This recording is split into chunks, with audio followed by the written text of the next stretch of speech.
Algunas escenas de este programa fueron grabadas nuevamente, incluyendo imágenes de las investigaciones.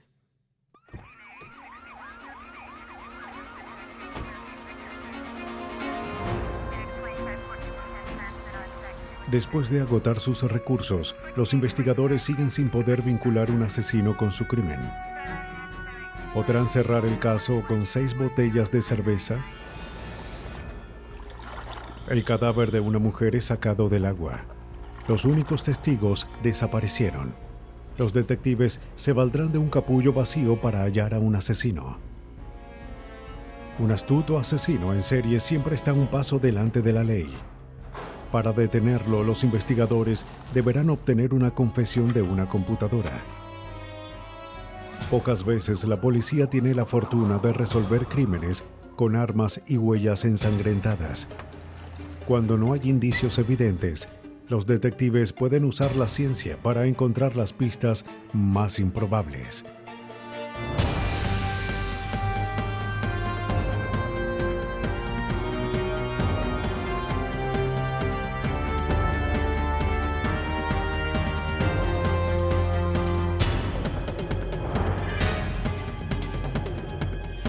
Los nuevos detectives, casos estudiados por la ciencia forense. Pistas improbables. Viernes 13 de noviembre de 1996. Un hombre pasea a su perro, como siempre, en el campo de soccer de la Asociación Cristiana de Jóvenes de Columbia, Carolina del Sur. Pero esta vez, algo lo detiene. Lo que creyó una broma resultó ser macabramente real. En el césped yacía el cuerpo de una mujer. Su cabello estaba ensangrentado. Las autoridades confirman que la mujer estaba muerta, víctima de varios disparos en la cabeza a corta distancia. Usando la temperatura de su cuerpo como indicador, estiman que había muerto solo unas horas antes, entre las 3 y las 4 de la mañana. Los investigadores revisan el césped. Sin saber qué podría servir como pista, fotografían y recogen toda la basura alrededor del cuerpo. Una hombrera de mujer debió haber sido arrancada durante la lucha. Un bolso vacío indicaba que el motivo era robo. 2 botellas vacías podían tener las huellas del asesino, pero era muy pronto para decirlo. La policía expande su búsqueda y encuentra indicios más evidentes. 3 casquillos de bala y 2 balas usadas. Esto indicaba que la mujer había sido disparada en ese lugar y que no fue simplemente dejada allí. También les dio algo para hacer una prueba de balística. Pero primero necesitaban a un sospechoso, y antes de encontrarlo debían identificar a la víctima. Bien. El cuerpo es llevado al hospital Richland Memorial, donde con base en sus huellas es identificada como Virginia Russell, de 30 años. Tenía antecedentes por manejar en estado de intoxicación. En el laboratorio el caso se estanca. Los técnicos no lograron vincular a un sospechoso con el crimen. La hombrera no valió de nada. Las botellas estaban muy manchadas para encontrar huellas. El cuerpo no tenía ningún cabello o fibras desconocidas que pudieran relacionar a un sospechoso con el crimen. Lo siento mucho. Los detectives recurren a amigos y familiares. Al hablar con la tía de la víctima, descubren que el lugar donde estaba su cadáver, el hospital, fue el último sitio donde fue vista con vida. Había pasado la última noche de su vida visitando a la bebé de su prima. Sus familiares estaban contentos de que Virginia Russell estuviera acomodando su vida después de su lucha contra el alcohol. Luego de haber empezado a trabajar como empleada de limpieza en la noche, siempre tenía dinero en la cartera. Esto hizo pensar a los detectives que el motivo era un robo. No hallaron su cartera ni bolso, ¿Qué? pero buscan más información. ¿No hay algo más que nos pueda decir? La tía de Russell recuerda que su localizador había sonado. Regreso en un momento, sí. Ya vuelvo. Cuando Russell lo contestó, fue escuchada dando una dirección en un vecindario de Olympia. Pero Russell no iba a limpiar una oficina. Tampoco hablaba con la empresa que pagaba sus cuentas. Otro familiar mencionó a la policía que Virginia Russell era una chica de compañía, que trabajaba para una agencia de acompañantes. Su trabajo la ponía en contacto con sujetos sospechosos, quienes en su mayoría ocultaban su identidad.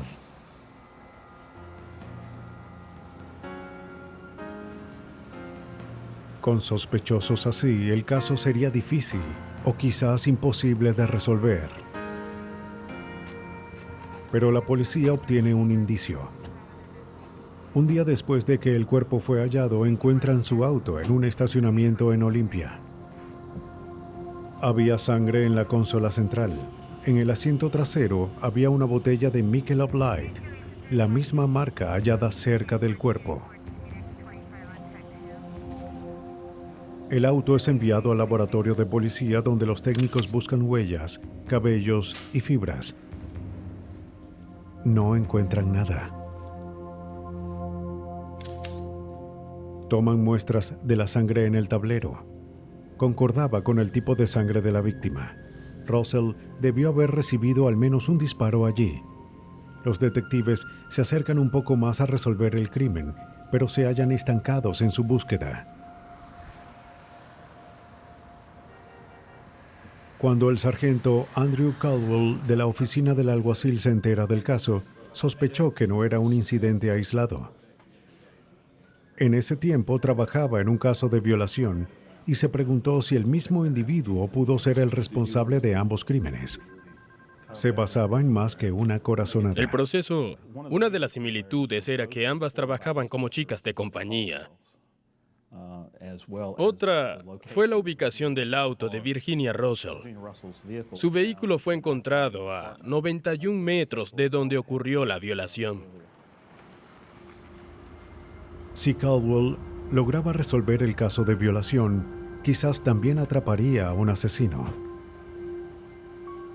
En la noche del 10 de noviembre, 3 días después de la muerte de Virginia Russell, una chica de compañía de 20 años fue dejada en Olympia por un conductor de la agencia. Se encontraría con un hombre que se hacía llamar Daniel Davis.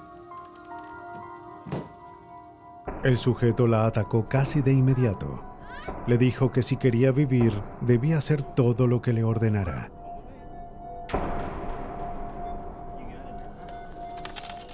La arrastró hacia la cama y la abusó sexualmente. ¡Lárgate de aquí! ¡Largo! Después del ataque, vació la cartera de la mujer y la echó de la casa. Mientras caminaba aturdida por el vecindario, su atacante huyó. Pudo ver su rostro por última vez antes de pedir ayuda. Daniel Davis era un nombre falso. Los investigadores descubren que el apartamento fue alquilado a un hombre llamado Roy Beck Jr., que coincidía con la descripción que la víctima dio a la policía. Su nombre era conocido en el lugar. Estuvo en problemas desde la adolescencia por una serie de robos.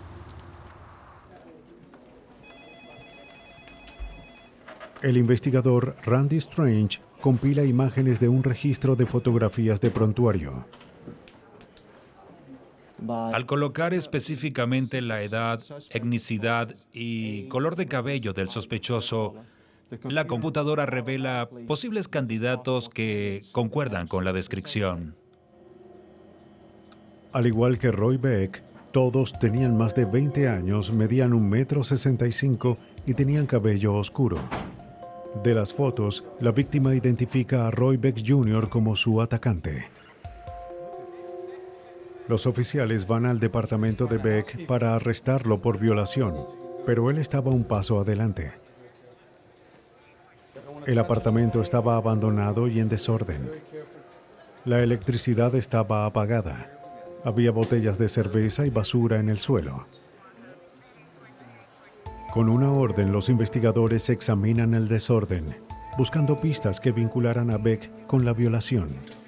Encuentran municiones de varias armas. Los detectives creyeron haber encontrado pruebas que vincularan a Beck con el homicidio de Virginia Russell, pero las municiones no concordaban con las balas encontradas. Los investigadores centran sus esfuerzos en hallar a Beck. Para atraparlo, colocan una trampa. Obtienen una orden para arrestarlo por la violación y luego contactan a la novia de Beck. Pudimos convencerla de ayudarnos a encontrarlo. Ella lo contactó y él le respondió y le pidió que lo buscara en un complejo de apartamentos.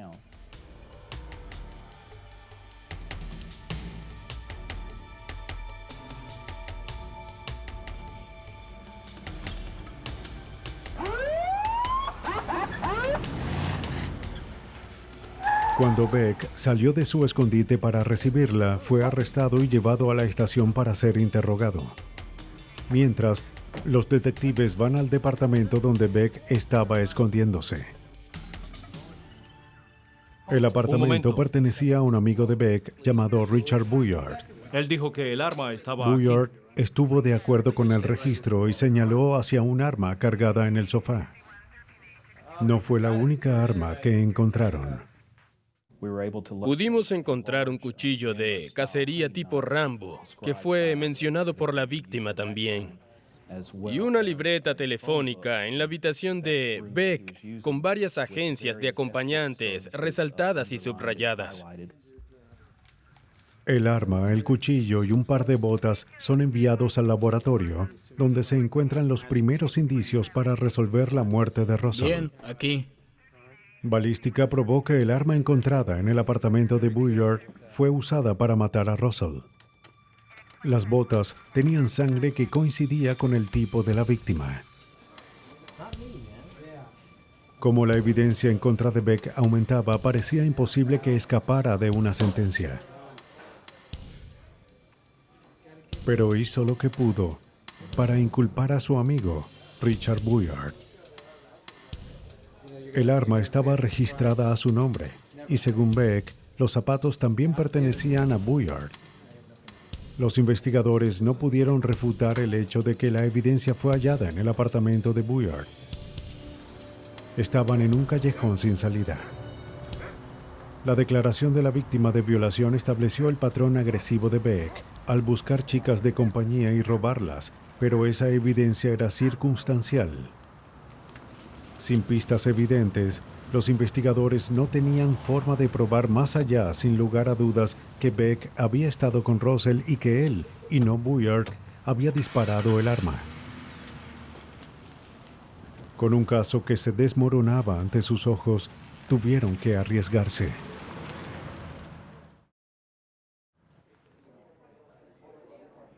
La única evidencia que vinculaba a Roy Beck con Virginia Russell y su auto eran 6 botellas de cerveza Michelob Light. Este es el registro, ¿no? Los investigadores hallaron 2 botellas cerca del cuerpo, 3 botellas en el apartamento abandonado de Roy Beck y una botella sin abrir en el auto de la víctima. Si se demostraba que provenían del mismo paquete, esto probaría que Beck estuvo con Russell esa noche. Pero sin huellas servibles, vincular las botellas de cerveza parecía imposible. Anheuser-Busch distribuye casi 200 millones de botellas de Michelob Light cada año. Encontrar una relación entre las botellas parecía improbable, pero sin eso, Roy Beck saldría libre.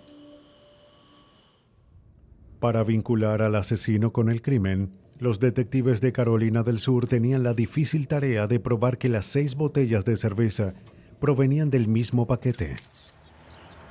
Piden ayuda a la planta embotelladora de Anheuser-Busch en Williamsburg. Allí Mark Landers, gerente de control de calidad, se basó en un sistema que la compañía adoptó ese mismo año. El código en cuestión era 17 de octubre 96 y las otras letras eran WF58. La primera parte mostraba que la cerveza fue embotellada el 17 de octubre de 1996. La W indicaba la planta de Williamsburg y la F una línea en particular dentro del sistema. La parte final del código, el 58, especificaba que la cerveza fue embotellada en el intervalo de 15 minutos número 58 de ese día. Después de que las botellas son empaquetadas, se colocan en un paquete de 6 y en una caja. Todas las botellas hechas durante un periodo de 15 minutos tendrán el mismo código. De acuerdo con la opinión de Landers, las botellas de cerveza en la casa de Beck provenían de la misma caja que las halladas cerca de la víctima. Fue un argumento irrefutable que vinculó a Beck con el crimen.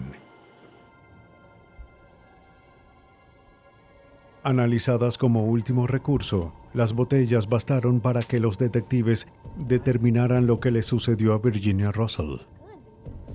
Después de dejar el hospital, su agencia de acompañantes la mandó al hogar de Beck, donde bebieron las primeras 3 cervezas del paquete de 6. La policía cree que cuando Virginia salió de la habitación, Beck vio el dinero en su cartera. Claro. La policía cree que ellos tomaron las cervezas y se dirigieron a un campo de soccer donde bebieron 2 más. En algún punto, Beck decidió que no era suficiente robarla. Quería matarla.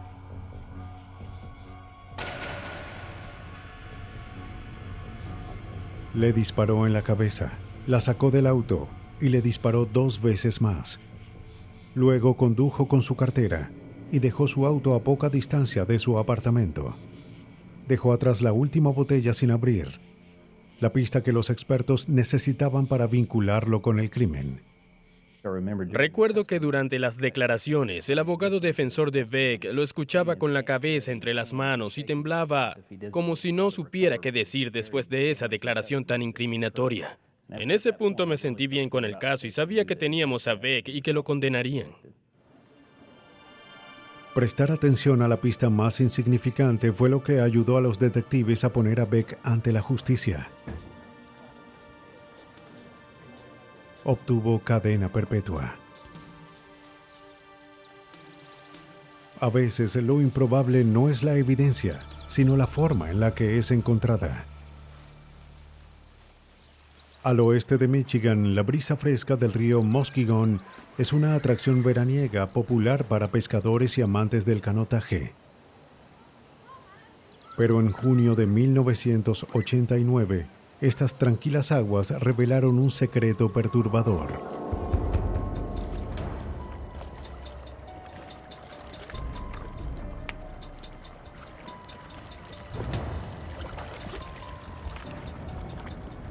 Dos aficionados al buceo buscaban tesoros escondidos en el fondo del río, como motores, equipos de pesca y anclas antiguas. El reflejo de un metal les indicó que habían encontrado algo mucho más grande de lo que pensaban. Era un auto rojo atrapado en una zanja con las ruedas arriba. Y algo flotaba dentro de él. Los buzos pudieron observar a través de las ventanas el cadáver hinchado de una mujer. Llaman a la policía.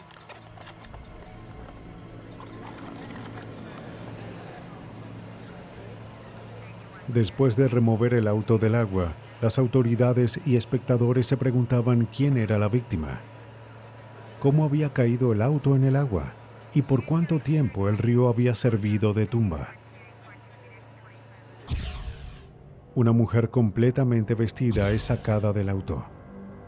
A pesar de estar sumergida en el agua, los restos estaban conservados.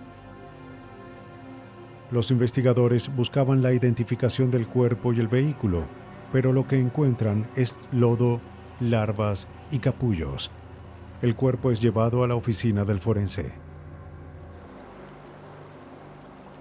Mientras, los investigadores revisan el área, tratando de descifrar cómo había caído en el río. El auto no tenía casi daños. El puente cercano no tenía señales de un accidente. Galen Brookins, jefe de la policía de Fremont, busca otros puntos de caída. Una de las teorías que teníamos era la posibilidad de que un vehículo viniera por este camino, lo que hacían otros autos, y que terminara en el río en este punto, en una trayectoria recta. La intensa corriente había llevado el auto al otro lado de los pilotes y quedó sumergido en una profunda zanja. Como el auto había caído allí, era imposible de ver desde la superficie. Los investigadores esperaban que la autopsia revelara los secretos que el río mantuvo ocultos. El forense tenía dos labores: ayudar a identificar el cuerpo y descubrir cómo murió. Se toman rayos X y huellas dactilares a fin de identificar a esta desconocida. La causa de la muerte se debió a heridas en la cabeza. Esta mujer no murió por un accidente de tráfico. Fue golpeada al menos 6 veces con un objeto contundente. El forense también determina que estaba muerta antes de sumergirse en el río. Alguien trató de ocultar su cuerpo al empujar el auto hacia las profundidades. Mientras se realizaba la autopsia, la policía investiga el número de placa del vehículo. Descubren que pertenecía a David Smith, un empleado de un asilo que vivía cerca del río Muskegon. El hallazgo del auto y del nombre de David Smith hizo surgir las sospechas de la policía de Fremont. 9 meses antes, el 2 de octubre, Smith había ido a la estación. Fue a denunciar la desaparición de su esposa. En ese momento, la policía pensó en una típica disputa doméstica y una esposa que necesitaba desahogarse. Él y su esposa tuvieron una discusión y ella se marchó el viernes 30 de septiembre en la noche. Él no la había visto desde entonces. Smith le dijo a la policía que su matrimonio de 5 años con Hae-yeon, una coreana nacionalizada, tenía problemas. Después de su última discusión, ella le lanzó una vajilla, fue hacia su auto y se marchó. Después de que el oficial lo interrogó, le dijo que debía llamar a sus familiares y amigos para determinar si alguno de ellos había hablado con ella y luego informar a la policía. Pero los meses pasaron sin que David Smith volviera a la estación y sin señales de la mujer desaparecida y su auto. Cuando los detectives visitan a Smith, se sorprenden por lo que encuentran. Después de interrogar a amigos y a familiares, la policía descubre que Smith no actuaba como un esposo dolido. Solo 4 días después de la desaparición de su esposa, solicitó el divorcio. Salía con mujeres y no perdió tiempo en empeñar las joyas de Hae-yeon. Era obvio que Smith no esperaba volver a ver a Hae-yeon. Aunque su conducta era sospechosa, no era ilegal. La situación tenía todos los ingredientes de un homicidio, salvo que no había cuerpo. La policía estaba decidida a encontrar a Hae-yeon, viva o muerta. En febrero de 1989, 4 meses antes del hallazgo del cuerpo, Brookins pide ayuda a la policía de Michigan. La policía procede a hacer llamadas, contactando a los amigos de la mujer desaparecida, tanto en el país como en Corea. Ninguno había hablado con ella desde septiembre. 5 meses después de su desaparición, los investigadores perdían la esperanza de encontrar a Hae-yeon. Mientras el detective Richard Miller continúa los interrogatorios telefónicos, descubre una mentira. Aunque David Smith declaró que no había oído de Hae-yeon, les dijo a sus amigos algo diferente. El señor Smith dijo durante la desaparición de su esposa que ella estaba bien y que había hablado con amigos y otras personas. Pero los investigadores no encuentran a nadie que confirme esta versión, y él se negó a tomar una prueba de polígrafo. Pero 5 meses después, en la noche del 23 de junio, el auto del sospechoso fue sacado del río Muskegon y en su interior había una mujer muerta. La espera había terminado. Después del hallazgo, los detectives obtienen una orden para registrar el hogar de David Smith, que compartía con su nueva novia. Los técnicos registran la casa, buscando la más mínima evidencia que indicara si un crimen había sido cometido allí. Las probabilidades eran pocas. Había pasado 1 año desde la desaparición de Hae-yeon, y no había garantía de que esta fuese la escena del crimen. Los investigadores usan una fuente de luz alternativa para buscar pistas que el asesino no hubiese eliminado. Esta luz penetra en las capas de pintura, facilitando la búsqueda de restos de sangre. La luz reflejó varias manchas en la pared de la cocina. Y debajo la policía halló lo que buscaba. Detrás del refrigerador había salpicaduras diminutas de sangre en la pared. El personal del laboratorio expandió su búsqueda en el área. Y cuando quitamos la alfombra que se amoldaba a la pared, descubrimos un área enorme de contaminación de sangre humana. Ellos creían que esta era la escena del ataque. Con el patrón de las salpicaduras, los investigadores pudieron corroborar los hallazgos del forense. Alguien había sido golpeado con un objeto contundente. Debido a la cantidad de sangre, era probable que esa persona hubiese recibido heridas fatales. Pero los investigadores se enfrentan a un problema. Pudieron descartar la sangre de David de la escena, pero no había registros del tipo de sangre de Hae-yeon. No podían determinarlo con el cuerpo ya que estuvo mucho tiempo en el agua. En ese tiempo, las pruebas de ADN no eran útiles en este caso. Alguien había sido gravemente golpeado en la cocina, pero los detectives aún no podían formar un caso de homicidio. Para arrestar a Smith, necesitaban evidencia sólida que lo vinculara con el homicidio de Hae-yeon. A fin de atrapar a su sospechoso, trataron de atrapar a Smith con sus propias mentiras. Él dijo a varias personas que estaba seguro de que Hae-yeon estaba viva en enero. Si la policía podía probar que ella estuvo en el agua desde antes, entonces probarían que Smith había ocultado intencionalmente el crimen. Pero tenían un mayor obstáculo al que enfrentarse.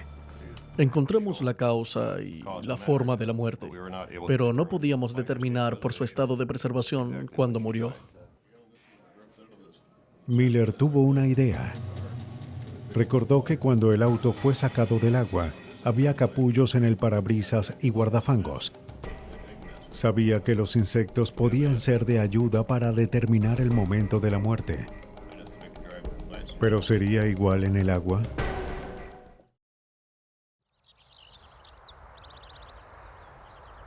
Para vincular a David Smith con la muerte de su esposa, los detectives al oeste de Michigan debían determinar cuánto tiempo estuvo su cuerpo en el río. Su única pista era un capullo. La policía pide al entomólogo forense Richard Merritt que descubra cualquier detalle de este testigo improbable. Cuando recibí los especímenes, noté que eran de moscas negras. Yo estuve investigando esa especie en los últimos 20 años. De inmediato supe que podía identificar los detalles y quizás dar más información que no tuviesen en el caso. Se basa en sus conocimientos sobre el ciclo vital de la mosca negra para calcular cuándo el auto cayó en el agua. Como todos los insectos, la mosca negra tiene 4 etapas de desarrollo. La primera es el huevo. Las moscas negras en el río Muskegon eclosionan en noviembre o diciembre y se convierten en larvas. La larva se mantiene en ese estado y crece durante el invierno en el río en cualquier superficie a la que se pueda sujetar. Pueden ser hojas o rocas o, como en este caso, un auto. En abril o mayo, la larva se convierte en crisálida. Forma un capullo a su alrededor y permanece inactiva hasta finales de mayo o principios de junio, cuando emerge como mosca adulta para empezar el ciclo otra vez. Merritt determinó que la presencia de capullos en el auto indicaba que éste había caído al agua un poco antes de noviembre. Que esta especie en particular se encuentre así en un auto a finales de junio, la etapa más temprana, tuvo que haber durado todo el invierno con el auto en el río. De otra manera no hubiese aparecido esa especie. Lo haré. Para el detective Miller, los hallazgos de Merritt probaban que David Smith había mentido sobre la ubicación de su esposa desde su desaparición. Dijo que fue vista por última vez en enero. Los capullos indicaban que estuvo en el agua desde noviembre. Smith le dijo a sus compañeros que su esposa estaba viva y que se comunicaba con varias personas en todo el país. El análisis de las etapas de las larvas de mosca negra que hallamos en el vehículo probó que lo que dijo no era nada cierto. Ella estaba en las aguas del río Muskegon. Los insectos probaron que Smith mentía y que lo hizo para cubrir su crimen. Y al parecer, ese no fue su único intento. Cuando se difundieron las noticias del asesinato, un compañero declaró que un mes antes de la desaparición de Hayon, David trató de encontrar a un sicario. La policía solicitó los registros telefónicos de Smith. En septiembre hubo varias llamadas a 2 números en Pittsburgh. Uno de ellos era de la planta de lavado en seco donde su padre trabajaba. El otro era de la casa de uno de los compañeros de su padre, Kenny Lamont Latimer. Cuando los investigadores confrontaron a Latimer con la evidencia en contra de David Smith, Latimer confiesa. Le dijo a la policía que Smith le ofreció $5,000 para matar a su esposa. Cuando Smith contrató a Latimer, su matrimonio era un desastre. Pero él ya pagaba una pensión conyugal por su primera esposa y no quería más cargas. Contrató a Latimer para que matara a la víctima con una dosis de heroína alterada.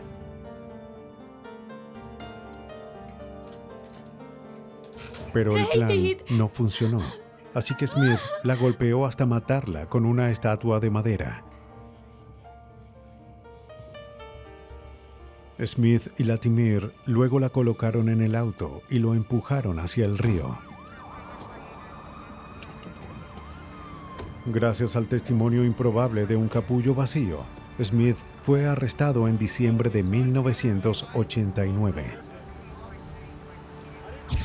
Fue hallado culpable de homicidio y sentenciado de 15 a 20 años en prisión. Por participar en el homicidio, Kenny Lamont Latimer obtuvo de 20 a 60 años y el padre de Smith de 3 años y medio a 5. El testimonio improbable de una mosca negra arruinó los planes de David Smith de ocultar el asesinato de su esposa. En Dana Point, California, los detectives se valdrán de evidencia aún más improbable para atrapar a un asesino.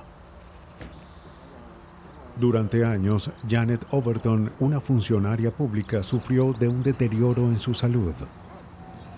A pesar de las náuseas y debilidad, no dejó que la enfermedad la desanimara. En una mañana de enero de 1988 esperaba con ansias una salida familiar al Océano Pacífico, pero no pasaría de la entrada.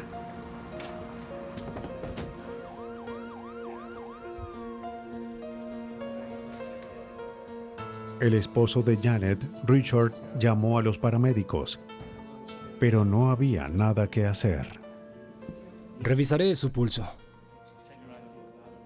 Horas después, estaba muerta. La consecuente autopsia no explicó la causa de la muerte de Janet Overton. Se realiza un análisis de rutina de su sangre y tejidos a fin de encontrar sustancias que hubiese consumido. La prueba descarta la sobredosis de drogas prescritas como causa de su muerte. Su extraña enfermedad parecía tan misteriosa después de morir como lo fue en vida. Por 4 años, Overton sufrió pérdida de peso, dolores estomacales, hormigueos en los dedos y sarpullidos.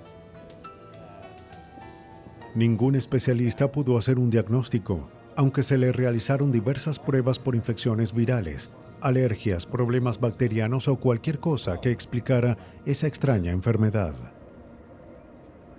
El toxicólogo Paul Sedgwick entra en acción. Estaban sorprendidos. Vieron de izquierda a derecha. Había montones de registros.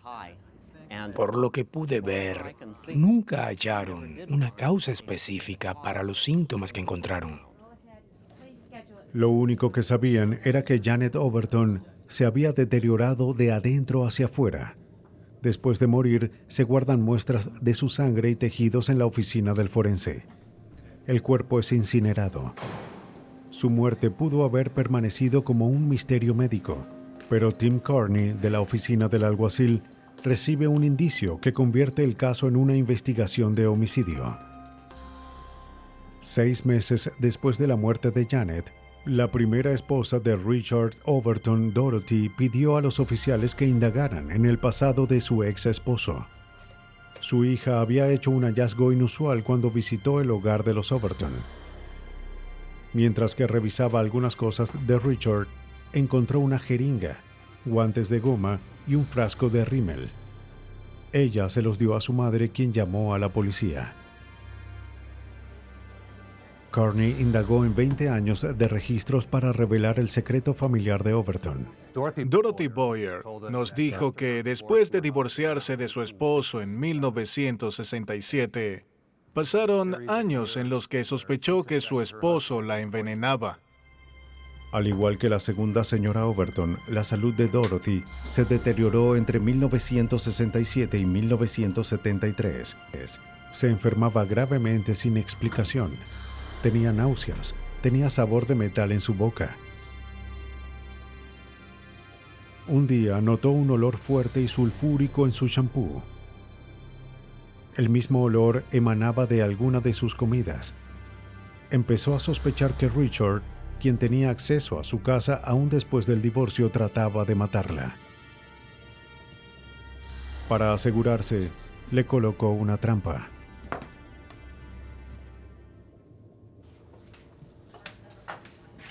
Con la ayuda del departamento del alguacil, la primera esposa de Overton formuló un plan para saber si la estaba envenenando. Limpió una lata nueva de café con alcohol y luego marcó la tapa para saber si había sido alterada. Richard se encargaría del resto. 3 días después, descubrió que alguien había abierto la lata. Se toman las huellas de la lata y son comparadas con las de Richard tomadas de una solicitud. Concordaban. Sin el permiso de su ex esposa, Richard Overton había entrado en su casa, abierto los gabinetes y mezclado un polvo rojizo con su café. Cuando se analiza el contenido, los investigadores descubren un mineral de olor fuerte llamado selenio. El selenio es un elemento que en pequeñas cantidades es necesario para la buena salud. En grandes cantidades es venenoso. Pase y tome asiento. Richard es interrogado. Al principio negó haber envenenado a Dorothy, pero cuando es confrontado con la evidencia, confiesa. Dorothy aceptó retirar los cargos siempre que Richard se mantuviera fuera de su vida. Pero 20 años después, Richard Overton se enfrentaba a otro interrogatorio acerca del envenenamiento de su segunda esposa, Janet. Pero antes de detenerlo, los detectives debían descubrir si Janet Overton había sido víctima de envenenamiento por selenio. Según los registros, parecía que ambas habían sufrido de la misma dolencia. De acuerdo con el teniente Carney, la historia parecía repetirse. Lo que hicimos fue comparar los registros médicos de Dorothy Boyer a finales de los 60 y principios de los 70 con los registros médicos de Janet Overton en los 80. Y lo que vimos fue una copia exacta de los síntomas de envenenamiento con metales pesados. Dorothy Boyer y la policía se preguntaban si el rímel que la hija de Richard encontró en su casa contenía selenio. En una prueba muy simple, la muestra es disuelta en un tubo de ensayo. Se añaden ácido clorhídrico y otros químicos. Si la solución obtenía un color rojo, era prueba de que había selenio en ella. Las pruebas en el rímel mostraron que tenía selenio. Los detectives contactan a los fabricantes del rímel. Descubren que ninguno de sus cosméticos debía tener selenio. Si era hallado en el producto, había sido añadido después de la compra. Si se detectaban grandes cantidades del mineral en el cuerpo de la víctima, los investigadores tendrían una base sólida para crear el caso contra Richard Overton. Pero los investigadores se sorprenden cuando no hallan cantidades anormales de selenio en los tejidos de la víctima. La investigación se detiene de golpe. Pero no estaría estancada por mucho, gracias a un afortunado hallazgo en el laboratorio. Al abrir la muestra de los contenidos estomacales de Janet, Sedgwick se sintió aturdido por el olor a almendras amargas, evidencia de un veneno mucho más mortal que el selenio. Al instante supe que era cianuro aún a una distancia. El 50% de la población está genéticamente predispuesta a oler cianuro, y como la primera prueba fue hecha bajo una campana de gases, era difícil detectar el olor. Si no hubiese sido por ese afortunado hallazgo, probablemente el cianuro habría estado oculto para siempre. No detectamos el cianuro al principio porque es uno de los elementos menos comunes que vemos. Requiere pruebas especiales y no se encuentra en las pruebas generales que al principio nosotros utilizamos. Sedgwick determina que las muestras de sangre, cerebro y estómago de Janet contenían cianuro. Aún una pequeña dosis de ese polvo blanco puede ser letal.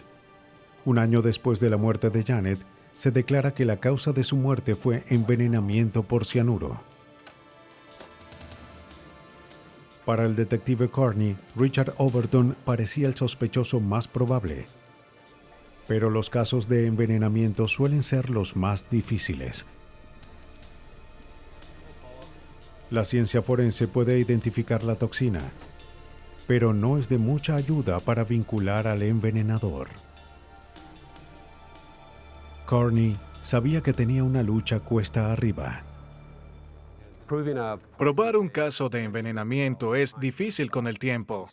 Aún hay que observar todos los aspectos del caso que no solo incluyen evidencia física, ya que hablamos de años de envenenamiento. También hay que buscar motivo y oportunidad. Hasta ahora, los investigadores no habían hallado ninguno. Era cierto que Richard Overton tenía un historial negativo, pero en persona no parecía un asesino. ¿Quiere una taza de café? Era un hombre brillante y exitoso que no obtuvo nada con la muerte de su esposa. No había motivo financiero. La póliza de seguros de Janet beneficiaba a su hijo. Tampoco había historial de violencia. Richard dijo que su matrimonio de 15 años había sido de amor y apoyo. Al principio, los detectives no mencionaron sus intentos de envenenar a su primera esposa. Simplemente le preguntaron quién podría haber envenenado a Janet. Él dijo que su esposa tenía enemigos y recordó su participación en la política local. Janet también luchaba contra la depresión. no podía descartar la posibilidad de que se hubiese suicidado. Pero después de 5 horas, la policía suelta la bomba. Lo confronté con el caso de 1973 en el que envenenó a su primera esposa. Él lo negó hasta que le mostré la documentación del informe. Confrontado con su oscuro pasado, Overton termina la conversación de pronto y se negó a seguir contribuyendo con la investigación.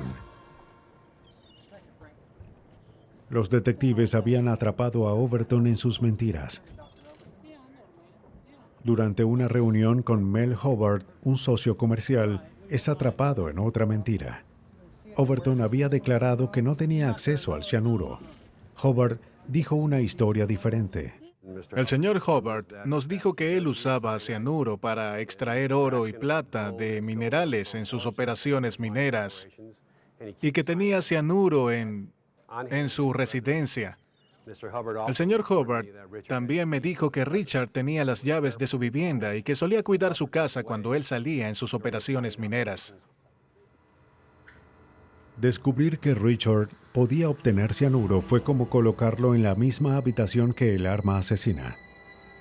Para colocar esa arma en sus manos, los detectives debían hallar un motivo.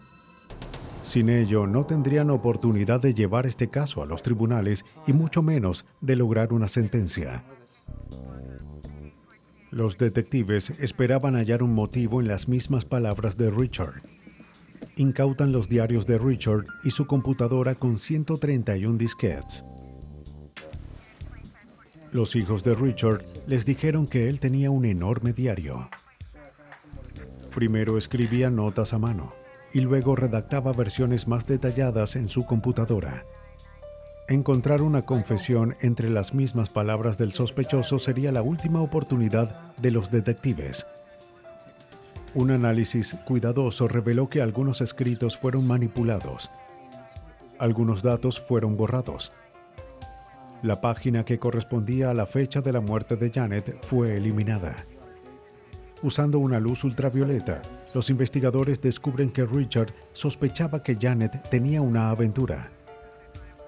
Era un posible motivo, pero los investigadores necesitaban más para probarlo. Los detectives esperaban hallar respuestas en la computadora de Richard. Pasaron horas revisando el disco duro y abriendo disquete tras disquete, pero terminan con las manos vacías. Parecía que Richard había borrado casi todo su diario electrónico. Pero los detectives notan algo extraño. Al final de uno de los documentos había unas líneas de texto desordenadas. En el texto había frases que indicaban entradas de un diario. Quizás los datos todavía estaban allí, pero ¿cómo iban a obtenerlos de la computadora? Los detectives de Orange County, California, creían que la computadora de Richard Overton podía vincularlo con la muerte de su esposa Janet. Pero Overton había borrado su disco duro y disquetes. Expertos en recuperación de datos son llamados para efectuar la primera investigación informática forense en la historia de Orange County. Aunque Overton había borrado los archivos, expertos como William Riddle sabían que era probable que la información aún estuviera en la computadora. Lo que la mayoría no sabe es que cuando un archivo es borrado de la computadora, la información del archivo aún sigue allí. Simplemente la computadora ha dado una pequeña indicación o señal al índice de materias de que ese espacio está disponible para almacenamiento, que se puede escribir algo más en ese espacio. Dentro de una computadora, los datos se guardan en archivos como información magnética. A veces, esa información se sobrepone. Es como escribir y reescribir en la misma hoja de papel. Riddle empezó su labor copiando todos los archivos de Overton. De esta forma no tendría el riesgo de perder los datos durante su investigación. Instaló un programa especializado en el sistema y luego procedió a realizar el fatigoso proceso de abrir uno por uno los archivos. El programa borra capas de texto, dejando fragmentos de documentos que fueron guardados antes. Tomó cientos de horas revelar los datos sin formato de texto, pero ese fue solo el inicio.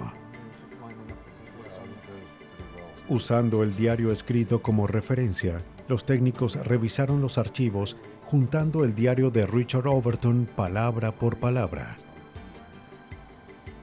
Los técnicos al fin pudieron juntar el diario secreto de Richard Overton y con él su intención de matar a su esposa. El hallazgo de palabras incriminatorias de Overton sería una prueba determinante en el caso. Aunque el sospechoso declaró que él y la víctima tenían una relación amorosa, sus propias palabras, sacadas del olvido electrónico, probaron lo contrario. De hecho, había una parte del disco en la que Richard Overton mencionó que su relación de amor y odio con su esposa se había convertido en solo odio y que algo pasaría muy pronto. Esto ocurrió solo unos días antes de su muerte, el 24 de enero. Los investigadores creen que Richard estaba enfadado por la infidelidad de su esposa y resentido ya que ella había obtenido éxito en la política sin una educación formal. Como hizo con su primera esposa, añadió selenio a los productos de belleza y comida de Janet para que se enfermara por un largo tiempo. En algún punto dejó de suministrarle selenio y este desapareció de su cuerpo. Luego, le dio una sola y letal dosis de cianuro para matarla. Pensó que nunca lo atraparían, y casi tuvo razón. Si no hubiese sido por sus propios escritos, los detectives solamente tendrían sospechas. Después de años de investigación, al fin tenían el motivo y la oportunidad. La información encontrada en la computadora convenció al jurado de que Richard Overton había planeado la muerte de su esposa por años. Después de solo 6 horas, lo hallan culpable de asesinato en primer grado. Fue condenado a cadena perpetua sin libertad condicional, aún con solo archivos de computadora, botellas de cerveza o un capullo de insecto. Un investigador astuto puede conseguir una sentencia de homicidio. Las pistas más determinantes a veces esperan ser encontradas en los lugares menos probables.